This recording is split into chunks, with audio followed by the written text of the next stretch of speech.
மற்றும் ஒரு அண்மை செய்தியை பார்க்கிறோம். மேற்கு வங்கத்தில் அமலாக்கத்துறையினர் மீது தாக்குதல் நடத்தப்பட்டிருக்கிறது.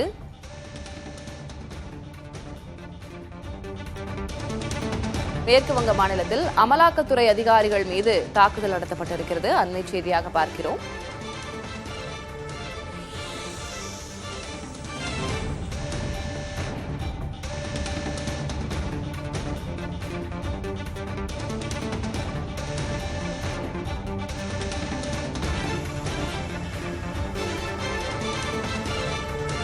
மேற்கு வங்க மாநிலத்தில் சோதனைக்கு சென்ற அமலாக்கத்துறை அதிகாரிகள் மீது தாக்குதல் நடத்தப்பட்டிருக்கிறது.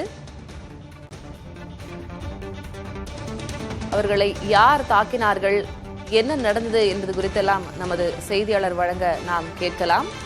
மேற்கு வங்க மாநிலத்தில் சோதனைக்காக சென்ற அமலாக்கத்துறை அதிகாரிகள் மீது தாக்குதல் நடத்தப்பட்டிருக்கிறது. அண்மை செய்தியாக பார்க்கிறோம்.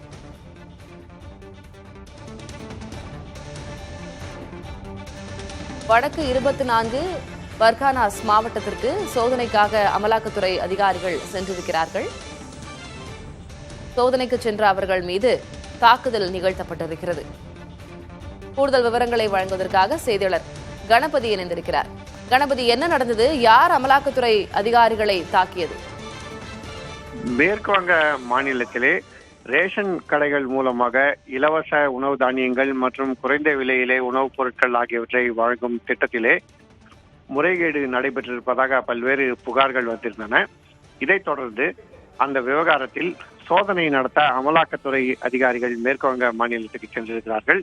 அப்போது அவர்களை வழிமறித்து அவர்களுடைய கார் தாக்கப்பட்டு அதிலே பலர் காயமடைந்திருக்கிறார்கள். கார்களும் சேதமடைந்திருக்கின்றன. வாகனங்களை சேதனைப்படுத்தியது மற்றும் அவர்களை தாக்கியது திரிணாமுல் காங்கிரஸ் கட்சியைச் சேர்ந்தவர்கள் எனவும், போலீசார் அதை தடுக்காமல் வேடிக்கை பார்த்துக் கொண்டிருக்கின்றனர் எனவும் பாரதிய ஜனதா கட்சியைச் சேர்ந்தவர்கள் குற்றம் சாட்டியிருக்கிறார்கள். மத்திய அரசு அமைப்பான அமலாக்கத்துறைக்கு ஒத்துழைப்பு தர மறுப்பதோடு அந்த அமலாக்கத்துறை மீது நடைபெறும் தாக்குதலையும் தடுக்கவில்லை என மேற்கு வங்க அரசு மீது அவர்கள் புகார் அளித்து வருகிறார்கள்.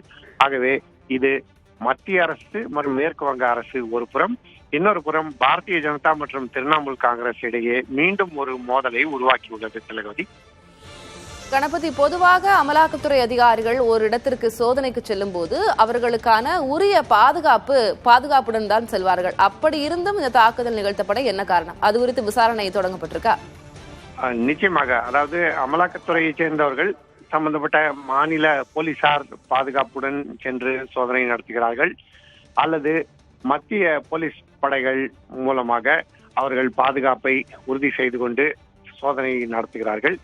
மேற்கு வங்க மாநிலத்திலே திடீரென சோதனை நடத்த வேண்டும், சம்பந்தப்பட்டவர்களுக்கு தகவல் தெரியக்கூடாது என்பதற்காக போலீசாருக்கு தகவல் தெரிவிக்காமலே சோதனை நடத்த அங்கே அமலாக்கத்துறையினர் முயற்சி செய்திருக்கிறார்கள்.